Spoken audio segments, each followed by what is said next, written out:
Alhamdulillah. Assalamualaikum teman-teman. Pertemuan kita kali ini kita akan berbincang terkait dengan pendaftaran nikah yang harus dilakukan oleh sendiri, karena ternyata pendaftaran nikah dilakukan oleh sendiri itu banyak manfaatnya. Mari kita lihat videonya teman-teman, mudah-mudahan ada manfaatnya. Proses selanjutnya teman-teman, sesuai dengan Peraturan Menteri Agama Republik Indonesia nomor 20 tahun 2019, caltin dan walinya itu harus menghadap ke penghulu. Proses yang kedua ini adalah pemeriksaan dokumen teman-teman. Yang pertama, pentingnya pemeriksaan dokumen ini adalah pertama, agar jangan sampai nama itu salah. Karena biasanya sesuai dengan surat pengantar yang dari kelurahan itu terkadang nama itu ada kesalahan. Ketika ada kesalahan seperti ini akan sulit diperbaiki nanti ketika sudah jadi buku nikah. Makanya ketika sudah pendaftaran selesai, catin dan walinya menghadap penghulu, sehingga teman-teman dapat memastikan namanya itu benar sesuai dengan nama yang tertera di akta kelahiran atau dokumen-dokumen lain. Karena masalahnya kalau ada perbedaan nama di buku nikah itu, di hari kemudian begitu ada keperluan tentang ngurus sesuatu, ternyata namanya berbeda di buku nikah dengan akta kelahiran, ini juga menjadi problem teman-teman.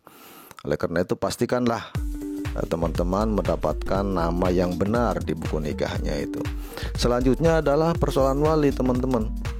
Wali ini juga tidak kalah penting, karena wali itu adalah merupakan salah satu rukun nikah yang sangat menentukan terhadap sah atau tidaknya pernikahan itu. Maka pastikan konfirmasi dengan penghulu sehingga tidak ada kesalahan wali. Dan tentu ini bisa dimusyawarahkan atau ditanyakan kepada penghulu, walinya siapa yang berhak untuk bertindak sebagai wali ketika teman-teman melaksanakan pernikahan. Data selanjutnya juga tentang mahar teman-teman. Mahar ini penting karena adalah merupakan kewajiban suami untuk memberikan mahar kepada istri. Oleh karena itu informasikan mahar yang konkret.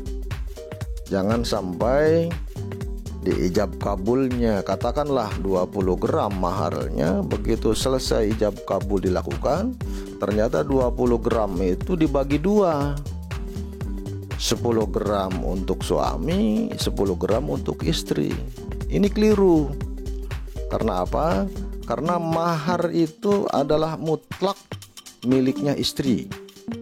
Ketika sudah diberikan katakanlah atau di dalam ijab kabulnya sudah dinyatakan 20 gram, maka 20 gram itu adalah mutlak miliknya istri.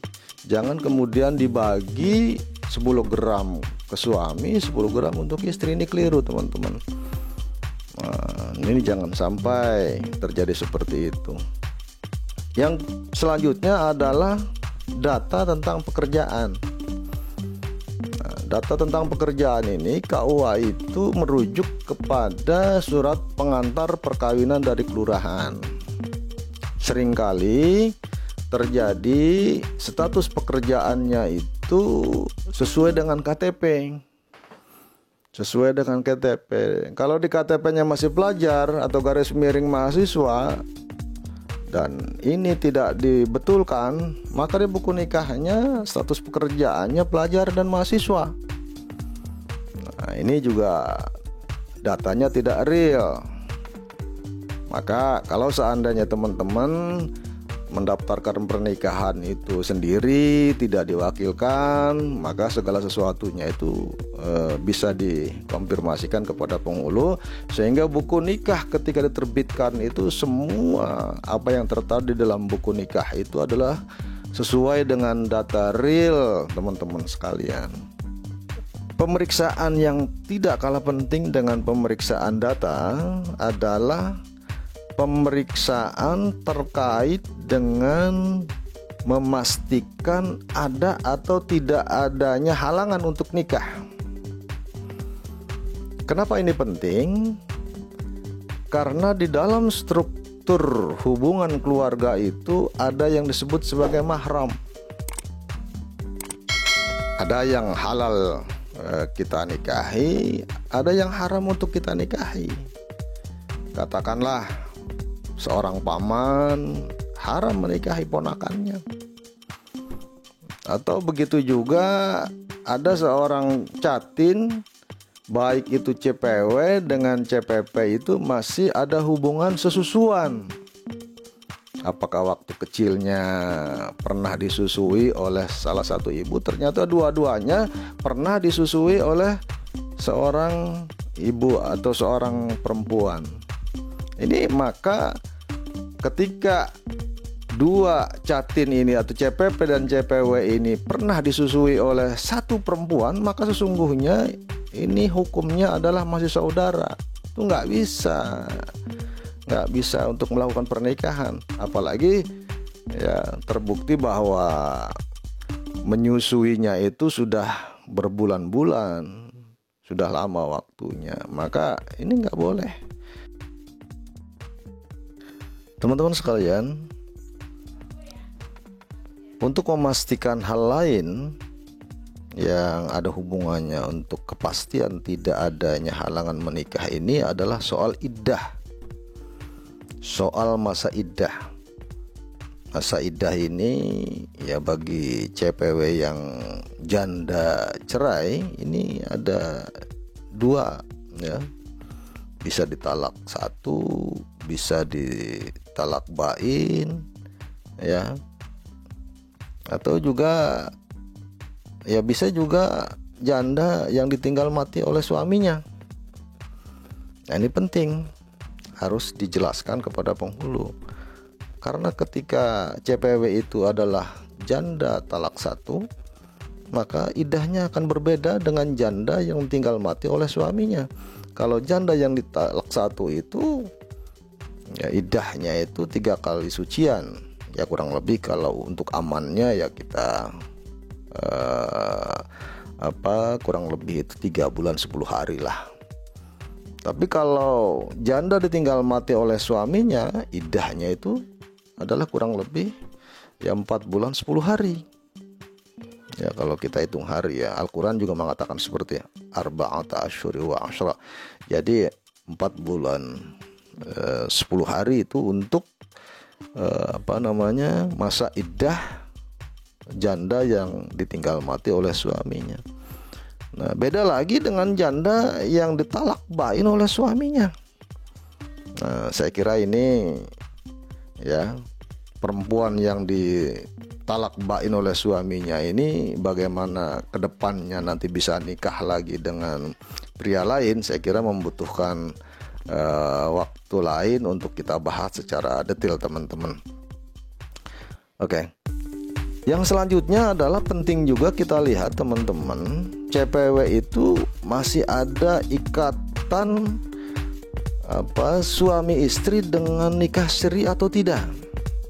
Karena saya pernah mengalami juga ya, ada catin yang mendaftarkan pernikahannya berstatus katakanlah perawan ya, atau belum pernah menikah. Tetapi begitu kita periksa ternyata CPW ini pernah nikah siri. Nah, kalau nikah siri ini memang betul tidak tercatat, tetapi kita meyakini bahwa nikah siri ini adalah sah sesuai agama.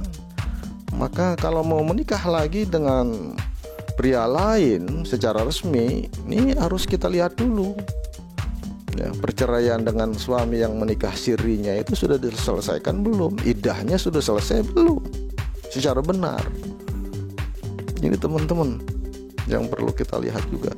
Jadi banyak hal sesungguhnya yang harus di-clearkan dengan penghulu terkait dengan status kita, baik itu CPP maupun CPW, sehingga begitu menikah itu tidak ada hal yang mengganjal. Jadi kita yakin betul bahwa pernikahannya itu adalah sah sesuai dengan syariat Allah Subhanahu wa taala, teman-teman. Keuntungan lain, teman-teman, kalau seandainya kita mendaftarkan nikah itu dilakukan dengan kita sendiri, ya, oleh Catin sendiri, maka mendapatkan bimbingan tentang keluarga sakinah.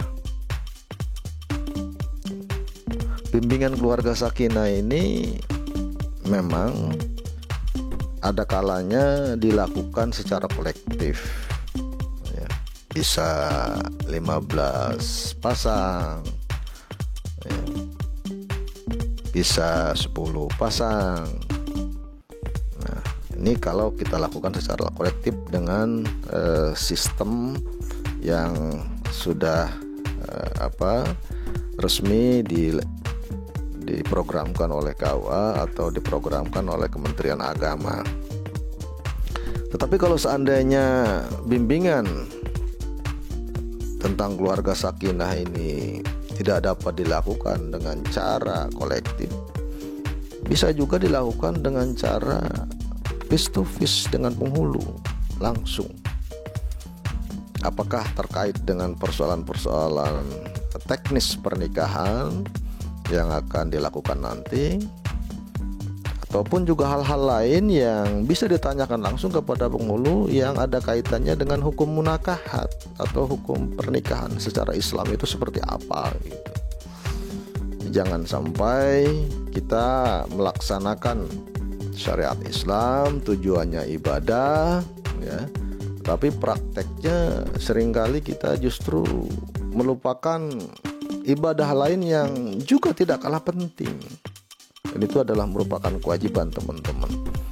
Demikian teman-teman, kurang lebihnya saya mohon maaf. Mudah-mudahan ada manfaatnya. Saya akhiri, hadanallahu wa iyyakum ajma'in. Wassalamualaikum warahmatullahi wabarakatuh. Terima kasih.